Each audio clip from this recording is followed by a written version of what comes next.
Candidato pelo partido Missão, Renan Santos, meus amigos, foi na Rede Globo expor ali suas ideias, expor suas propostas em entrevista em Sabatina com Renata Vasconcelos e César Tralli. Vamos ver aqui, pessoal, se o mesmo conseguiu, como eu disse, expor aí suas ideias, suas propostas, até porque a Rede Globo tem uma certa mania, né, de passar o facão, interromper, cortar o entrevistado, impedindo praticamente do mesmo, né, expor todos os seus, suas ideias, né, as suas propostas, o seu raciocínio. É isso que acontece muitas vezes. Mas vamos ver aqui, vamos acompanhar, gente, se realmente o Renan Santos foi bem nessa entrevista, se ele conseguiu, como eu disse, expor todas as suas propostas e concretizar o seu raciocínio ao longo aqui dessa entrevista de 36 minutos. Bora pro vídeo e já vai deixando o seu like e a sua opinião aí nos comentários. O tempo da entrevista começa a contar a partir de agora. Candidato, ao anunciar a candidatura no evento do seu partido, o senhor declarou uma prioridade na área da defesa: desenvolver uma bomba atômica no Brasil. O senhor, em entrevistas, foi categórico, disse que é obrigatório que o Brasil esteja armado e tenha bomba atômica. Candidato, o mundo enfrenta as consequências graves, severas da guerra no Oriente Médio. Os Estados Unidos e Israel atacaram o Irã com a justificativa de que o país desenvolvia um arsenal nuclear. Um momento de muita incerteza militar, política, econômica. Por que motivo, então, o Brasil deveria, nesse momento, enveredar por uma corrida nuclear, na sua opinião? Bom, excelente pergunta. O mundo está passando por uma mudança muito grande, como a Renata descreveu. O mundo está vivendo o fim do pacto pós-45, pós-Segunda Guerra Mundial, quando os Estados Unidos disputavam primeiro com a União Soviética quem mandava no mundo, e depois os Estados Unidos, após a queda do Muro de Berlim, se tornaram a grande potência global. Hoje, entretanto, os Estados Unidos vê a ascensão da China, uma outra superpotência, que vai formando novos blocos. O BRICS é um deles, o Brasil acabou se alinhando através do PT ao bloco do BRICS, e essas duas forças começam a se degladiar em cenário internacional. Primeiro em guerras em que eles não participam diretamente. Um exemplo é Rússia versus Ucrânia, outra é Israel versus Irã. E o Brasil começa a ver que está sujeito, de uma maneira passiva, submissa, como um agente menor, a essas disputas. No futuro, se o Brasil quiser ser uma das 5 maiores nações do mundo, que se presta a sentar na mesa com Estados Unidos, Índia, Rússia e China, ele vai precisar ter soberania sobre seu próprio território, soberania militar, e vai ter que discutir ter bombas atômicas. Dentre as principais nações do mundo, esse aqui é um ponto bem importante, que tem muito território, muita população e grande economia, e a gente blocar União Europeia, Rússia, Índia, Estados Unidos, China e Brasil, essas são as maiores nações, a única que não dispõe de armas nucleares é o Brasil. Eu não acho que o Brasil dispõe de condições, nos próximos 10 anos, de ter armas nucleares. Nem tem condição de fazer ainda a pesquisa e desenvolver isso. Mas o Brasil tem que iniciar um processo de recuperação de soberania, de pesquisa, para ele poder sentar à mesa e discutir com o mundo. O Brasil quer sentar no Conselho de Segurança da ONU, e o Brasil ele tem que ter condições de ter uma arma atômica. Até porque, pelas razões que foram levantadas, Renata, o mundo vai olhar para o Brasil de maneira muito cheia de cobiça. O Brasil possui recursos naturais, recursos alimentares, energia, terras raras, e, portanto, o mundo não vai ver o Brasil de maneira passiva. Sabe que a Constituição brasileira determina que a atividade nuclear em território nacional só é admitido para fins pacíficos. Em outubro do ano passado, o deputado do seu partido, Kim Kataguiri, ele protocolou no Congresso uma proposta para alterar esse artigo da Constituição e autorizar o Brasil a ter armas nucleares. Eu queria saber, na sua avaliação, como é que reagiriam os países da América do Sul, os Estados Unidos? Isso não tensionaria ainda mais a relação com o governo americano? Definitivamente, se eu imaginar que vou tensionar a relação com os Estados Unidos, impondo ao mundo, olha, o Brasil tem uma bomba atômica agora, sim, o Brasil não está numa posição de exigir nada dos Estados Unidos, nem da China, que o Brasil está fraco. O que eu vejo é o Brasil tem que fazer uma construção de soberania. A construção de soberania passa em reaver o respeito internacional pelo Brasil. O Brasil hoje é um vassalo da China, de acordo com a ação política do Lula, no cenário global. Onde há uma briga internacional envolvendo o interesse chinês, o Lula se pronuncia favoravelmente à China. Basta ver o conflito de Israel com o Irã, em que o Lula sai se pronunciando sem o Brasil ter nenhum ganho a favor do Irã ou a favor, por exemplo, da causa palestina. Mas mesmo que o senhor que demorasse para desenvolver essa arma nuclear, essa intenção, esse começo, mudando a Constituição brasileira, o senhor não veria problemas com relação aos outros países? Não, de maneira alguma. Os Estados Unidos da América, ele vai ter que sentar com o Brasil a partir de agora para a questão das terras raras, para negociar a própria soberania americana em parceria com o Brasil. Os Estados Unidos, a título de comparação para todo mundo entender, os Estados Unidos, para fazer um avião F-35, que é o principal jato deles, precisa de 0,5 tonelada de terra rara. Os Estados Unidos não dispõem nem das terras raras no seu território, nem da extração, nem do processamento. Ele precisa comprar da China, que é o seu maior rival. Quem é o país que dispõe das segundas maiores reservas globais de terras raras? É justamente o Brasil. Os Estados Unidos vai ter que sentar com o Brasil para ter a própria soberania militar nas próximas décadas. Então, isso nos coloca numa posição... Renato, terminar. Pois não. Isso nos coloca numa posição muito interessante para negociar com os Estados Unidos a construção de uma soberania Mas regional. sobre negociação mesmo, por exemplo, teria que convencer a Argentina, porque a base do acordo que fundou o Mercosul, por exemplo, estabelece que Brasil e Argentina devem renunciar a armas nucleares. O senhor quebraria esse acordo e apostar numa bomba atômica é a melhor maneira de negociar com a Argentina? Eu acho, no médio e longo prazo, sim. A não ser que o Brasil queira abdicar de ser uma potência. Eu vejo o Brasil como uma das 5 maiores nações do mundo nos próximos 30 anos. E uma nação que será uma das mais importantes do mundo nos próximos 30 anos precisa ter armas nucleares.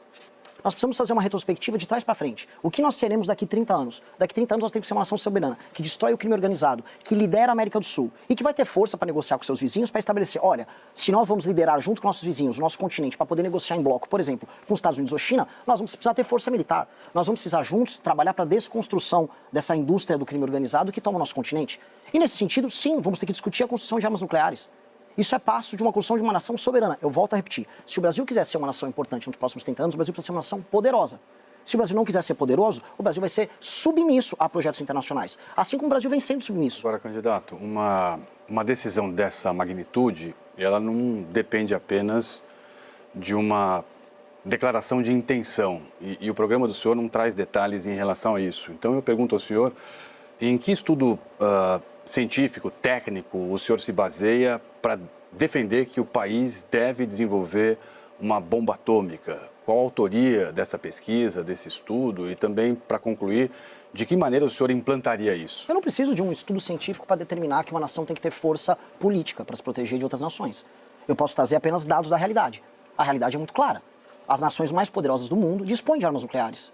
E elas se fazem respeitadas por causa disso. A sua ideia é retirar o Brasil do Tratado de Não Proliferação de Armas? Necessariamente, e no momento certo. Apenas um país fez isso até agora, desde a Coreia do Norte. Sim, mas pelo menos a Coreia do Norte, por mais que seja um regime que eu considero opressivo e que eu não o respeite, pelo menos ele é respeitado internacionalmente de maneira que a Venezuela não foi. Ter armas nucleares é uma forma de defender sua própria soberania. O Brasil tem um dos maiores territórios do mundo. O Brasil tem recursos naturais infindáveis.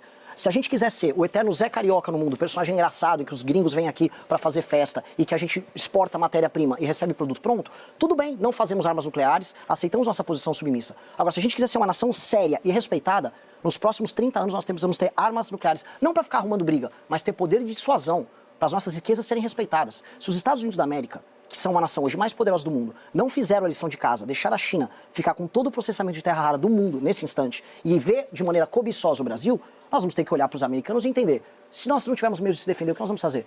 Ora, nós vamos ter que reconstruir uma rede de alianças internacionais no mundo que vai se reconfigurar. Isso é muito importante. César, eu preciso terminar isso aqui. O mundo vai mudar muito. O mundo vai se reconfigurar. Se nós não reconstruirmos essa rede e o Brasil se colocar de maneira soberana nesse mundo em conflito, o Brasil vai ser vítima desse novo mundo que vem aí. A ordem mundial pacífica acabou. As guerras escritas pela NATO estão acontecendo. E o Brasil vai ter que ser capaz de se defender nas próximas décadas. Na segurança pública, o senhor tem defendido recorrer a estados de defesa, GLO e intervenções federais. A promessa do senhor é, em um ano, recuperar todos os territórios dominados pelo crime organizado, facções criminosas, no Brasil, ou seja, em todo o país. Essa promessa, portanto, já foi feita pelo senhor. Eu quero lembrar o caso aqui do Rio de Janeiro. Em 2018, o Rio ficou sob intervenção federal, durou 10 meses e meio. O custo dessa intervenção foi de 1 bilhão e 200 milhões de reais e de lá para cá o crime organizado expandiu ainda mais, né, a dominação sobre territórios do Estado. Então, eu pergunto ao senhor o que permite ao senhor dizer que é possível implantar esse seu plano ao mesmo tempo em todo o país e nesse prazo de um ano? Grande pergunta, César. Vamos lá. O Brasil vive uma guerra, é uma guerra que foi declarada unilateralmente. O crime organizado está em guerra com você que está nos assistindo e você fica considerando, vamos dizer, que tua vida é ser refém. Se você mora numa favela, o crime organizado manda em você, pode te desalojar da tua casa, pode eventualmente se interessar de maneira sexual pela tua filha e você não tem como se defender. A vida no país que está em guerra é uma vida triste. Hoje, quase 40 milhões de brasileiros vivem direta ou indiretamente sob a influência do crime organizado. Portanto, o que eu defendo é a criação e a declaração de uma guerra contra o crime organizado. É a aceitação de uma realidade que já é verdadeira para os brasileiros. Precisamos de uma guerra contra eles. Esse é o primeiro ponto. Vou voltar um pouco no tempo para te responder. Antes da GLO do Temer, nós tivemos as UPPs aqui no Rio de Janeiro, que foi uma outra tentativa de entrar em áreas tomadas pelo crime organizado, que no início obtiveram sucesso com as operações do BOP e depois não deram certo. Por quê? Porque o Brasil não fez um arcabouço legal para permitir a continuidade desse processo. Pois é, sobre esse arcabouço legal, o seu plano fala em decretar sucessivos estados de defesa, mas não explica que sequência seria essa, porque a Constituição autoriza 30 dias, prorrogável por mais 30 dias, uma única vez. O senhor vai propor uma mudança na Constituição para isso? É que não é isso o arcabouço legal. O arcabouço legal nós precisamos, e já passou um pedaço disso agora no ano passado, que foi essa legislação que converte as facções criminosas em entes especiais similares a organizações terroristas que vão ter um tratamento jurídico diferente. Agora, nós temos que alterar também as leis de execuções penais, o Código de Processo Penal e o aumento de penas especialmente para crimes violentos cometidos com armas, que é basicamente a maior parte dos crimes que assolam a vida dos brasileiros. Quando houve a experiência dos UPPs no Rio de Janeiro, por mais que eles tenham derrotado inicialmente o crime organizado e feito a ocupação nas favelas, não houve, a posteriori, a mudança nas leis que permitiam que esse enfrentamento continuasse com sucesso. Esse é o problema. O governo nosso tem que passar essas leis e essas medidas tem que passar antes de entrar com o estado de defesa. Agora, Pera, Sérgio, que isso é muito importante, para responder a tua pergunta. Se eu altero essa legislação e aí eu entro com as medidas ligadas ao estado de defesa, eu consigo fazer a ocupação, a desconstrução do espaço político das facções criminosas, e aí sim, com um regime diferenciado para os criminosos, porque a legislação, dentro desse princípio que eu chamo de direito penal do inimigo... Mas, candidato, no Rio de Janeiro não deu certo. Então, assim, se a gente pegar um pouco da história recente, olha só, eu trouxe os números aqui da intervenção feita no Complexo da Maré. O senhor deve se lembrar, abril de 2014 ela começou, foi até junho de 2015. Ou seja, 1 ano e 3 meses de ocupação. 23 mil militares no Complexo da Maré. Custou mais de 500 milhões de reais na época. 11 anos depois, o Complexo da Maré continua dominado pelas mesmas facções. Então, o que eu pergunto ao senhor é o que o senhor faria de diferente? E claro que para o eleitor é muito importante saber também se existe viabilidade econômica, financeira. Quanto é que custaria fazer isso se não deu certo no Rio, no Brasil todo, como o senhor promete, em 1 ano, recuperar todas as áreas dominadas por facções? De maneira muito clara, como eu falei, se você não altera a legislação penal e a lei de execuções penais, de nada adianta fazer a prisão de um traficante que vai ser solto logo depois. Não há, hoje, meios de você manter uma pessoa que comete um crime sendo membro de uma facção presa por tanto tempo. A mudança da legislação é essencial. A legislação que eu chamo de direito penal do inimigo, isso explicando para quem está nos ouvindo, é uma legislação que trata uma pessoa que é diferente de um cidadão comum, ou seja, um traficante, um membro de uma facção, como um ente anômalo. Ou seja, a legislação vai ser muito dura, o direito vai ser mais rápido com ele, nós vamos poder atingir ele de maneira mais veloz, ou seja, o Estado vai poder montar operações, a tutela antecipada das operações vai acontecer. Ou seja, o Estado é muito veloz e o uso da velocidade, que é a ideia de direito de terceira velocidade, o uso dessa velocidade para buscar o inimigo, o uso de operações mais velozes, o uso de penas maiores, a construção de mais presídios, isso vai permitir que, depois da ocupação, a facção seja destruída, que é o que precisamos fazer. A facção precisa ser... Sobre essas leis Renata, mais duras, mas Renata, é sobre isso que o senhor... Renata, eu não tenho que terminar esse ponto dele, porque senão eu não vou terminar o argumento. fazer sobre esse argumento. Ele perguntou a questão financeira.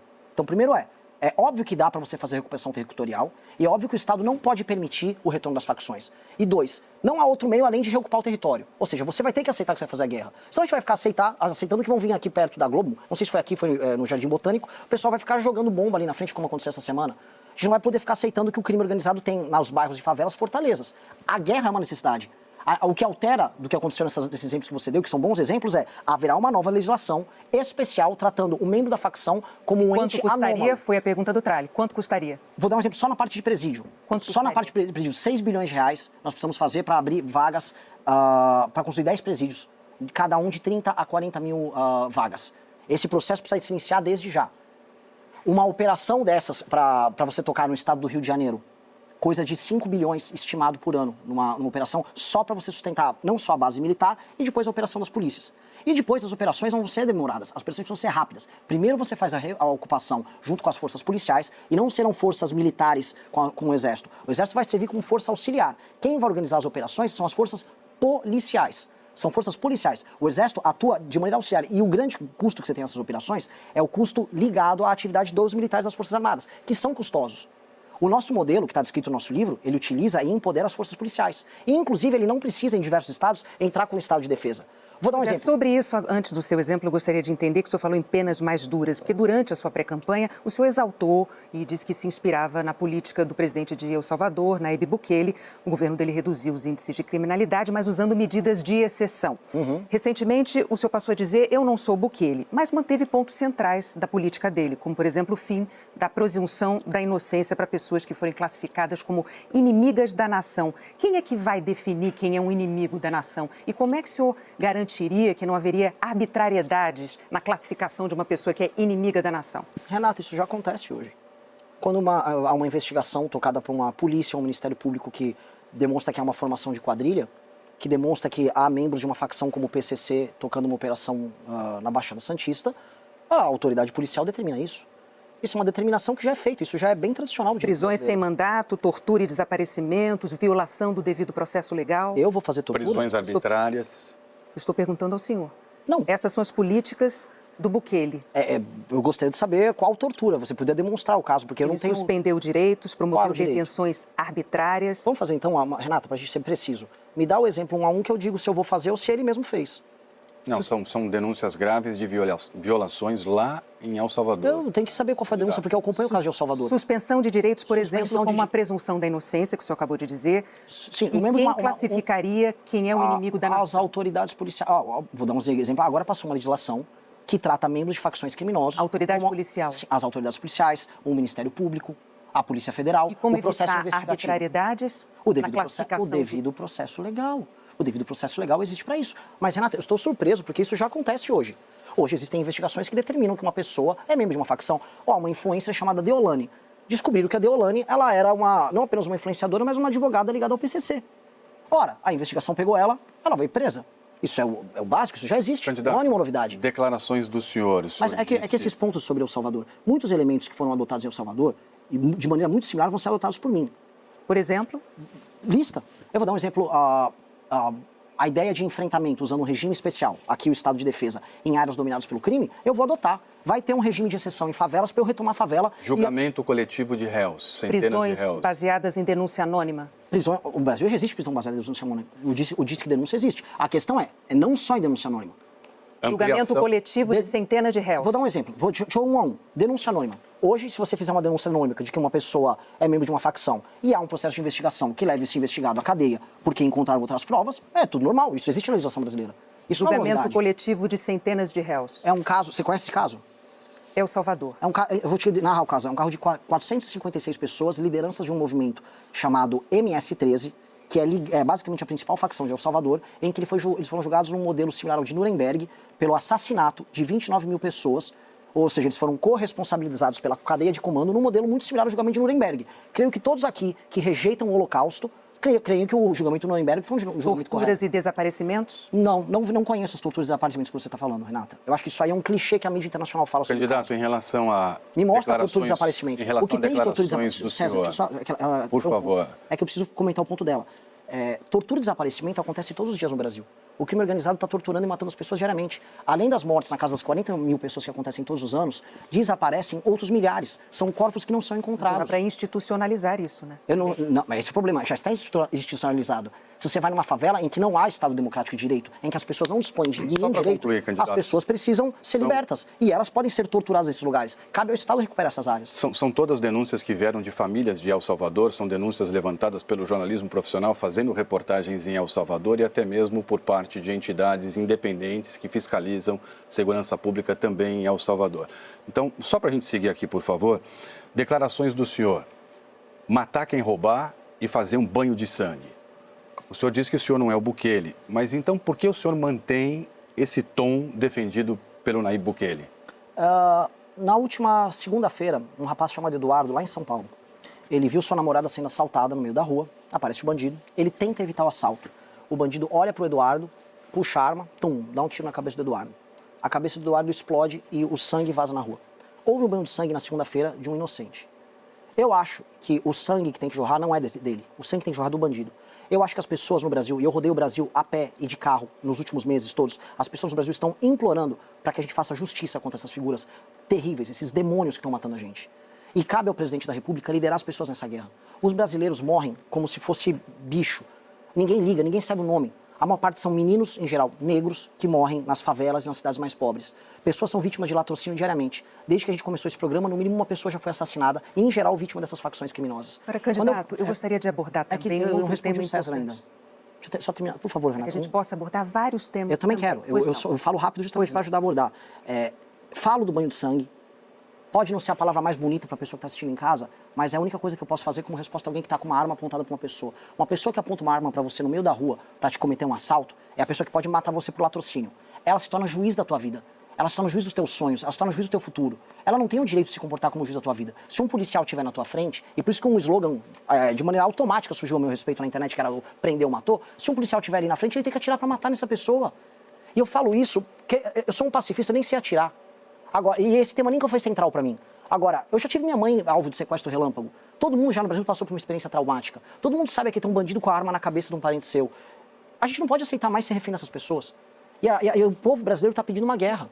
É uma guerra que o brasileiro quer. Em 2022, o senhor e um dos principais nomes do seu partido, o Missão, um aliado seu e amigo Arthur Duval, estiveram juntos na Ucrânia e vieram a público áudios em que Duval fez declarações machistas sobre mulheres ucranianas. Ele disse o seguinte, abre aspas, elas são fáceis porque são pobres. Essas falas tiveram uma forte repercussão, levaram até a perda do mandato, a cassação do mandato dele. E numa live no dia 9 de março de 22, o senhor disse que estava ao lado dele quando ele fez essas declarações. Gostaria de saber como é que o senhor avalia elas hoje. Foram declarações ruins. Vamos contextualizar. Eu não ouvi ele quando ele emitiu o áudio. Eu vi que ele estava fazendo um áudio ali com o celular na mão. Gostaria de ter evitado. O áudio que ele mandou em defesa dele foi um áudio em um ambiente privado, com amigos dele. Não era nem dentro do nosso grupo político. E esse áudio vazou. E após vazar, ele sofreu as consequências políticas dele. O áudio é muito ruim. Se a pessoa ouve o áudio, a pessoa, realmente, qualquer mulher ou homem mesmo, fica... Esse áudio não é adequado. Dito isso, foi um áudio privado, no ambiente privado, e ele perdeu o mandato dele, ele sendo um deputado estadual muito combativo na Lesp, não por conta do áudio em si, ele perdeu o mandato porque ele era basicamente de oposição ao grupo político dominante na Assembleia Legislativa de São Paulo. Dito isso, não foi um bom áudio de maneira alguma. Candidato, 92% dos filiados do seu partido são homens, muito acima da média dos outros partidos. Episódios como esse, que a Renata relatou aqui, envolvendo o senhor, o Arthur Duval, não afastam as mulheres do seu partido, Missão? De maneira alguma. Em 2022... Por que, então, 92% de homens? Vou te contar uma história que o Brasil precisa saber, uma história muito triste. O ano que aconteceu isso com o Arthur foi o ano que a gente tinha na nossa academia de formação o maior número de mulheres. A proporção era 60 a 40. No ano seguinte, às vésperas da eleição para vereador e prefeito em São Paulo, a nossa candidata principal, Amanda Vettorazzo, que hoje é coordenadora da minha campanha, ela foi, isso está na imprensa, isso é uma historinha que eu estou contando, ela foi, primeiro, alvo de uma série de ataques de um stalker que perseguiu ela, hoje o stalker está preso. Ela teve o seu endereço revelado, pessoas picharam a casa dela, um movimento de esquerda, que se dizem inclusive defensores das mulheres. E depois, a mãe dela e a tia-avó dela foram sequestradas. Meses depois, vários deepfakes, montagens foram feitas dela pelada, e toda sorte de ataque envolvendo a intimidade dela foram feitas. O número de moças que atuam politicamente com a gente depois de casos como esse, e outros casos acontecem com lideranças nossas, eles se repetem, e se repetem, e se repetem. Só que eles costumam ser mais silenciados pela mídia do que casos que acontecem no outro bloco, que é a esquerda. Mas o seu plano de governo, por exemplo, não trata do combate ao feminicídio, também não apresenta políticas específicas sobre homicídios de crianças, violência sexual infantil e abuso. Só para informar o telespectador, os números do Fórum Brasileiro de Segurança Pública mostram que só no ano passado, mais de 1.500 mulheres foram vítimas de feminicídio no Brasil. Mais de 2.000 crianças e jovens foram mortas vítimas da violência. O senhor não incluiu políticas específicas para enfrentar esses problemas. Por quê? Posso terminar o César? Eu vou entrar... pergunta correlacionada boa. A questão dessas mulheres, não é das mulheres não entrarem no partido, é porque é um medo generalizado. Nós elegemos uma vereadora, e eu preciso trazer esse caso para o Brasil aqui. Está aqui, é um palco privilegiado para eu trazer. Há uma vereadora nossa eleita na cidade de Chapada Gaúcha, chamada Luana. Essa moça foi alvo da mesma natureza de ataques da Amanda. A Câmara dos Vereadores da cidade se reuniu e estão caçando ela por absolutamente nada. A violência política de gênero que acontece contra pessoas, não só do nosso grupo político, mas em geral da direita, é muito maior do que imagina. Mas a gente fez um levantamento nos 7 maiores partidos brasileiros, 46% de filiados são mulheres. Pois é, mas... O Missão, mas 8%. O Missão é um partido novo e o Missão é um partido marcado por esse tipo de perseguição às mulheres. A Amanda Vettorazzo passou por uma perseguição que eu não conheço nenhum outro grupo político que tenha uma mulher que passe por perseguição similar. A perseguição que ela passa é gigantesca. As meninas que fazem parte da nossa academia de formação têm medo de ser candidata. Então, por que não há filiado. políticas específicas sobre feminicídio e sobre também a violência contra as crianças? Eu só vou chegar nesse ponto porque uma coisa não está correlacionada à outra. Eu precisava deixar isso primeiro bem claro. Segunda coisa, não há, como eu te disse, nem políticas específicas no nosso livro sobre homicídio. Homicídio como um todo, sobre latrocínio, que é o tema que eu mais falo. Porque a nossa política de segurança que está descrita no nosso livro de propostas, ela é focada, acima de tudo, no combate ao crime organizado. A guerra ao crime organizado que nós debatemos bastante aqui no começo do programa. A guerra ao crime organizado, ela pressupõe uma ação do governo federal, alteração nas leis penais, alteração nas leis de execução penal, que vão pegar de maneira extensiva também crimes que acontecem contra mulheres, crianças. O ponto que é muito importante é a formulação de políticas públicas efetivas no combate a feminicídio, violência contra a criança, e há uma correlação direta. O mesmo homem que costuma ser abusivo com a sua esposa ou namorado costuma ser abusivo também com seus filhos. E o combate a isso exige medidas específicas. Exige medidas que são não adotadas majoritariamente por municípios e estados, porque nós respeitamos o princípio federativo. Um exemplo que nós respeitamos o princípio federativo é, houve uma votação recentemente em que o governo Lula queria avocar para o governo federal mais poderes sobre a formulação de políticas públicas de segurança nos estados. E nós votamos contra. Porque quem tem que fazer a formulação das políticas públicas e das ações sobre feminicídio e violência contra crianças, e violência como um todo, são os estados e de maneira subsidiária os municípios. Eu vou seguir aqui porque esse tema é bastante importante. O nosso plano de governo é um plano articulado, ele não foi escrito por marqueteiro. Porque se eu quisesse escrever um plano de governo para marqueteiro, eu botava todos esses casos para ilustrar de maneira marketável. Olha, esse problema está aqui, esse problema está aqui, eu vendia. Não, eu não vou fazer isso. Porque o nosso plano contém, quando a gente segue ele mais para a terceira parte dele, que é a parte da Lei de Responsabilidade Gerencial, que é o meu grande legado para o Brasil, ele estabelece a seguinte regra: prefeitos e depois governadores receberão mais recursos desde que eles batam metas. Dentre as metas de desempenho, que inclui saúde, fornecimento de água, desempenho no IDEB, desempenho no SAEB, estão rankings ligados à segurança. Diminuição do número de violência contra a mulher, que estão na casa dos 250 mil. Todos os anos, e só os reportados, casos de homicídio, casos de latrocínio, roubos e furtos. Esses indicadores que vão ser montados pelo governo federal e que vão servir para você fiscalizar a atuação dos municípios, eles vão basear a formulação de políticas públicas nos municípios. Por exemplo, São Paulo São Paulo capital, a cidade, tem uma das melhores políticas de enfrentamento a feminicídio e violência contra a mulher. A Patrulha Maria da Penha em São Paulo está funcionando e quem está dentro do regime da Patrulha Maria da Penha não enfrentou nenhum caso de feminicídio. Mas a gente está falando de políticas federais. Mas o Tralli tem uma pergunta sobre um tema importante também. Desculpa, Renata, esse tema é muito importante. A principal política federal, ela vai surgir baseada em quem está executando a política pública na ponta, que em geral é o município ou o estado. Porque não é o governo federal que tem o poder de polícia para executar isso. Se tem um marido que está batendo na sua esposa, não é o governo federal que vai colocar alguém dentro da casa dele. Em geral, quem está mais próximo é uma patrulha envolvendo uma guarda municipal numa cidade grande, ou uma patrulha rural numa cidade distante. Eu falo isso com preocupação, porque esse tema é central pra gente. Minha irmã quase morreu por feminicídio na França.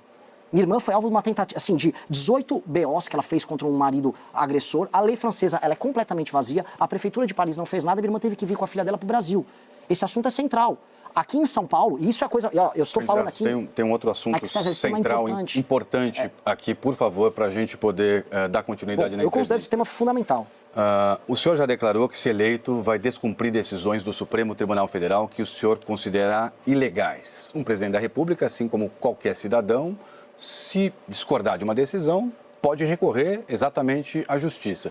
Então, eu pergunto ao senhor o seguinte: se, como presidente, o senhor passar a decidir o que é que o senhor vai respeitar da justiça, o que é que o senhor vai ignorar, descumprir, não aceitar, quem é que determinaria os limites do senhor? A lei. César Tralli, há uma decisão do STF que diz o seguinte: decisão ilegal não se cumpre. É uma decisão do STF, inclusive. Não estou nem falando da própria Constituição. César, recentemente, o Alexandre de Moraes, numa decisão que eu atribuo como grotesca, violou uma cláusula pétrea da Constituição, quebrando o sigilo de fonte de jornalistas lá no Maranhão. Ele fez isso agora. Jornalistas do Brasil inteiro protestaram, porque não existe democracia sem sigilo de fonte. Não há como ter. Imagina se revela um sigilo de fonte aqui da Rede Globo. Quantas investigações, quantas matérias fundamentais para a manutenção da democracia não teriam caído. Ele derrubou o sigilo de fonte. Isso é cláusula pétrea, só para quem está entendendo. Sigilo de fonte tem o mesmo status quanto, por exemplo, pena de morte. Então, na mesma linha, o Alexandre de Moraes podia, por decreto, ali da cabeça dele, mandar: por favor, se execute fulano de tal por descumprimento de uma regra. Tem o mesmo peso de eliminar o sigilo de fonte. Não se deveria, por parte das autoridades, cumprir uma decisão grotesca que quebra basicamente um princípio constitucional basilar.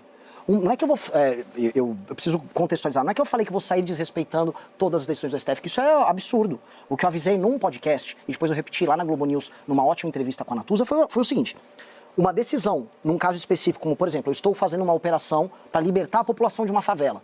aqui no Rio de Janeiro. Aí no meio dessa operação, quando a própria população está denunciando casos de violência que aconteceu contra elas, vem uma decisão monocrática do STF, absolutamente legal, dado que eu estarei cumprindo o devido processo legislativo, o devido processo legal naquela operação. E aí mas, eles mandam... Por favor, se eu não te der esse exemplo, eu não vou conseguir. Um senador, um prefeito, Mas, César, um governador poderiam fazer a mesma coisa? Ou isso seria uma prerrogativa só do senhor, caso eleito presidente da República? Poderiam fazer. Porque na verdade, qualquer cidadão, diante de uma decisão ilegal, ele pode não cumprir. Na verdade, ele tem um dever de não cumprir. Decisão ilegal não se cumpre. Decisão ilegal não se cumpre. Se você vier com uma decisão ilegal que faça as pessoas correrem um risco muito grande, você não pode cumprir. Uma decisão ilegal pode acabar com a vida de uma pessoa. O exemplo que eu estava dando foi num podcast do Rodrigo Pimentel, aqui no Rio de Janeiro. Se eu estou no meio de uma operação policial e vem uma decisão monocrática e eu cumpri todos os ritos formais previstos na nossa Constituição e que são basilares para a nossa democracia.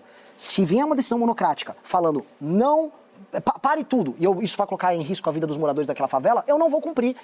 Mas não é que eu vou cumprir da minha cabeça, porque eu sou apenas eu. Eu vou via a AGU, a Advocacia Geral da União, vou pedir um parecer. Olha, é uma decisão ilegal, ok, eu não vou cumprir e vou, por favor, recorrer ao STF. Só que o cumprimento disso pode eventualmente gerar perdas e morte para muitas pessoas. Eu não vou colocar a vida das pessoas em risco. Candidato, eu gostaria de falar sobre direito ao voto.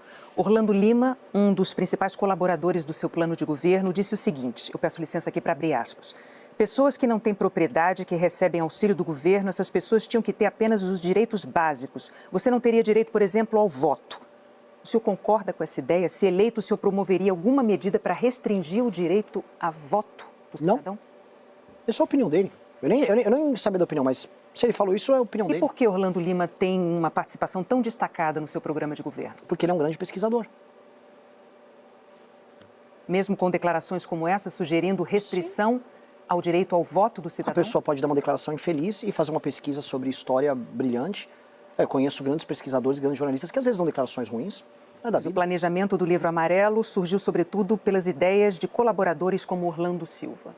Foram mais de 200 colaboradores. Orlando Lima, perdão. Orlando Silva é do PCdoB. Orlando Lima. Foram mais de 200 pessoas que trabalharam na elaboração do livro. São pesquisadores ao redor do Brasil, e inclusive de fora do Brasil, que participaram desse projeto. O Orlando é um deles. É um dos mais importantes. Mas isso não determina que uma declaração ruim dele vai interferir nesse processo que é colaborativo. Nós temos como princípio basilar a defesa do Estado Democrático de Direito. Eu estudei na Faculdade de Direito mais antiga do Brasil. Eu faço e pratico democracia desde os meus 18 anos de idade. Quando eu comecei, eu montei meu primeiro partido acadêmico na Faculdade de Direito da USP, no Largo São Francisco. Participei da elaboração da alteração do estatuto do centro acadêmico. Criei o Movimento Brasil Livre, lutei contra movimentos golpistas que haviam nas manifestações pelo impeachment da Dilma. Gente que depois já estava em 2022 participando de atos que vocês mesmos cobriram bastante. O nosso pendor democrático sempre foi gigantesco. Ok, o senhor respondeu a pergunta. Agora vamos falar de economia, porque a dívida pública, a gente sabe, está hoje em 82% do PIB. E se eleito, o senhor promete cortar 1 trilhão e 100 bilhões de reais. Para que percentual do PIB o senhor se compromete a trazer essa dívida? E como o senhor vai chegar até ela, claro? A beleza do corte de gastos é porque a trajetória da dívida não necessariamente ela caia, mas ela se mantém estável. Existem nações... Mas ela está em trajetória de alta. Exato, mas as medidas que nós vamos adotar, no mínimo, vão deixá-la estável. Como? Com corte de gastos e aumento de PIB. Existe uma relação dívida-PIB. O PIB do Brasil está próximo dos 12 trilhões, a dívida próxima dos 10 trilhões. Hoje ela está acelerando velozmente. Nós precisamos cortar a velocidade de aceleração dela. Ela acelera através das indexações e vinculações, que são um tema muito complicado para explicar para as pessoas aqui. Se eu tiver um minutinho, talvez, esse tema é bem importante. Basicamente, para quem está assistindo, as medidas que o Palmeiras e o Flamengo adotaram para salvar esses times da quebradeira, e já tem um jogo do Palmeiras aqui para o pessoal assistir, continue na Globo assistindo, tem que ser adotados pelo Brasil para sobreviver. Quem não adotou as medidas, o São Paulo, o Corinthians e outros times, quebraram. O Brasil está tomando as medidas para administrar suas contas públicas igualzinho a dos grandes times de futebol brasileiro que não fizeram ajustes, como Vasco, como São Paulo, Corinthians. Então o senhor propõe desindexar benefícios do salário mínimo? Desvinculações do piso da educação e da saúde, até porque hoje eles estão irracionais e estão quebrando pequenos municípios. Tem municípios no interior do Rio Grande do Sul que a população envelheceu, não está nascendo gente. Então eles precisam de mais gasto com saúde e menos gasto com educação. As vinculações fazem que eles sejam obrigados a gastar com a educação, mesmo quase não tendo crianças novas. Lugares como Mato Grosso, que tem migração interna muito grande, eles precisam de maiores gastos em educação. Essa liberdade precisa ser gerada. Hoje, quando a liberdade não é gerada, você tem basicamente um gasto ineficiente, pouco inteligente de dinheiro. Esse é o problema da vinculação. As indexações e as vinculações, somadas a uma nova reforma da Previdência, e avisando você, eu não sou estelionatário eleitoral como outros candidatos que vão vir aqui e falar que não precisa. Vamos precisar fazer outra reforma da Previdência, senão vai quebrar e em 3 anos você não tem aposentadoria. Tá? Eu vou deixar claro porque eu não sou populista fiscal aqui. Um monte de gente vai ficar mentindo que não vai precisar de fazer reforma e vai precisar fazer reforma. Pois bem, Todas essas medidas vão evitar a aceleração. E o resto é corte de gastos que nós vamos fazer. Só que a beleza dos cortes de gastos é que eles serão vinculados aí sim a investimento em infraestrutura, que é uma coisa que o Brasil está precisando para poder voltar a crescer. Candidato, outro tema que está tendo muito impacto hoje na vida das pessoas se chama meio ambiente. Já tem muito tempo que o planeta vem enfrentando efeitos de fenômenos climáticos extremos, cientistas reforçando o alerta cada vez mais para que as cidades se preparem, mitiguem, façam investimentos em prevenção, preparem as populações, salvem as pessoas de desastres climáticos. Agora, o programa do senhor não apresenta uma política estruturada de adaptação a essas mudanças climáticas e nem de prevenção a esses desastres que têm se repetido de forma muito espantosa para todos nós. Por que uma emergência dessa dimensão não recebeu uma política específica no seu programa de governo? Porque as políticas específicas já existem nos planos não nos planos de governo, mas nas metas de infraestrutura de todos os estados e municípios que estão em regiões problemáticas. Por exemplo, o Rio Grande do Sul já tinha todas as manutenções a serem feitas no seu sistema de comportas para evitar o que aconteceu com aquelas chuvas. Todo mundo sabia o que precisava ser feito em Juiz de Fora para evitar aquele deslize. Todo mundo sabia o que precisava ser feito em Angra, ou na Baixada Santista, ou no litoral de São Paulo, para evitar os desastres que houveram. O problema é que não há dinheiro para investimento em infraestrutura. Os planos, inclusive, já existem. A coisa mais desesperadora é, os planos dos estados e municípios existem, não tem o dinheiro. E por que não tem o dinheiro? Pela mesma pergunta muito bem feita pela Renata. Porque não há capacidade do Estado em reduzir seus gastos obrigatórios, reduzir despesa, cortar mamata de político, cortar mamata do judiciário, fazer reformas que vão ser impopulares, que vão fazer sobrar dinheiro, e aí a gente investe na infraestrutura. Então, nós ouvimos vários especialistas, consultamos também o Observatório do Clima, verificamos o seu plano de governo, né? O Observatório do Clima é uma entidade de referência no assunto. E na avaliação deles, o programa ele não informa quais são as regiões mais vulneráveis, que medidas adotar para proteger essas populações e também quanto deveria ser investido. Porque, eu volto a repetir, os planos já existem nos governos estaduais e municipais. Eu vou repetir, os planos já existem. Existe um problema de dinheiro. Mas o senhor, se eleito presidente da República, qual o papel do governo federal na proteção das populações em relação a essas tragédias? Dois papéis. O primeiro, fazer sobrar dinheiro para investimento em infraestrutura. O governo não tem dinheiro. O governo não tem dinheiro para investir. Teve ponte caindo no Maranhão. O governo não tem dinheiro para infraestrutura com nada. As coisas no Brasil estão colapsando. Quem pega um estado no Brasil apontar prioridades, e essa mas é uma prioridade. Mas essa é tão prioritário quanto uma estrada no Maranhão para ligar uma produção de soja até o porto de destino. Tudo é prioritário em infraestrutura, porque o Brasil pode até ter um apagão. E onde é que o senhor vai buscar esse dinheiro? Como eu repeti aqui para a Renata, nós precisamos fazer reformas que vão economizar nos próximos 5 anos 1,1 trilhão. Com essas reformas vai começar a sobrar dinheiro e os juros vai baixar. Juros baixando mais, licenciamento ambiental que passou, investimento. Investimento vai significar emprego, aumento da competitividade e aí atender esses problemas que são dramáticos. E um outro tema que é central, que envolve vidas humanas, o nosso Plano Nacional de Desfavelização. Desfavelizar o Brasil é salvar as populações mais pobres. Quase todos os grandes desastres terminam atingindo pessoas que moram em regiões de encosta e regiões favelizadas. Um país que não se desfaveliza é um país que aceita que as pessoas mais pobres são tratadas como animais. Eu vou desfavelizar o Brasil e vai vir através desses cortes. Os cortes que eu estou propondo são, para muita gente, impopulares e dolorosos. Quero ver o Lula falar disso aqui amanhã, gostaria de ver o Flávio falar disso. Eu falo. Candidato, chegou o momento das suas considerações finais. Bom, pessoal, é isso. Chegamos aqui ao fim desse nosso longo recorte, né? Sem interrupções. Olha só que maravilha. Deu tempo muito bem para você analisar cada detalhe, cada fala, né? Os questionamentos pautados, levantados aqui. Também a resposta, mesmo que sendo aí cortada por várias vezes aí, interrompida por várias vezes pela Renata Vasconcelos e o César. Impedindo que o Renan concretizasse por muitas vezes o seu raciocínio, mas eu acho que ele foi bem, né? O que você acha aí? Você acha que o Renan foi bem em relação às pautas, os temas abordados? Você acha que sim, ele conseguiu expor suas propostas? Deixe aí, meus amigos, a sua opinião em relação a toda essa entrevista com o Renan Santos, candidato à presidência da República pelo partido Missão. E lembrando, gente, olha só, se eu não me engano, hoje é a sabatina com o senhor Luiz Inácio. Eu quero ver se ele vai responder, se ele conseguirá responder os questionamentos. Mas deixa aí o seu like, deixa a sua opinião. Desejo a vocês uma excelente quinta-feira. Um abraço a todos vocês e até o próximo vídeo.